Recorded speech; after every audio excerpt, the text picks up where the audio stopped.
BSc Food and Nutrition లో university first rank, second rank, third rank. Sun International, Visakhapatnam, Hyderabad. ఈ రోజు నారా చంద్రబాబు నాయుడు గారు 4వసారి ప్రమాణ స్వీకారం చేసిన తర్వాత ఫస్ట్ టైం తెలంగాణ స్టేట్ ఆఫీస్కి రావటం కానివ్వండి, మాకందరికీ తెలంగాణ నాయకులకి, కార్యకర్తలకి అందరికీ కూడా సంతోషకరమైన వార్తలాగా అనిపిస్తుంది. సో ఇప్పుడు 10 గంటలకి ఇంటి దగ్గర నుంచి ర్యాలీతో ప్రారంభమయ్యి ఇక్కడికి వస్తారు. 11 గంటకంతా ఇక్కడికి వచ్చి తర్వాత బహిరంగ సభ లాంటిది ఉంది కాబట్టి కార్యకర్తలు, నాయకులు అందరూ కూడా పాల్గొంటున్నారు. సో భారీ ఎత్తున జన సందోహం కూడా ఏర్పడింది.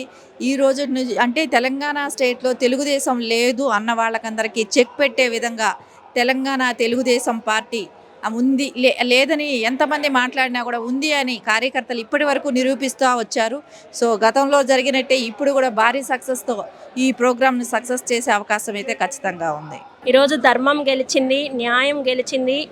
సో చంద్రబాబు నాయుడు గారిని అక్రమంగా అరెస్ట్ చేసి జైల్లో పెట్టిన తర్వాత తెలంగాణ గడ్డ మీద ప్రొటెస్టులు చేస్తూ మేము బయటకు వచ్చినప్పుడు అప్పుడున్న అధికారులు అయితేనేమి, అప్పుడున్న అధికారంలో ఉన్న నాయకులు అయితేనేమి దాన్ని మేము చేయడానికి ఇష్టపడలేదు. కానీ మేమందరం కూడా తెలుగుదేశం పార్టీ కార్యకర్తలు అయితేనేమి, అభిమానులు అయితేనేమి, సాఫ్ట్వేర్ ఇంజనీర్లు అయితేనేమి అందరూ ఒక దృఢ సంకల్పంతో పనిచేశారండి.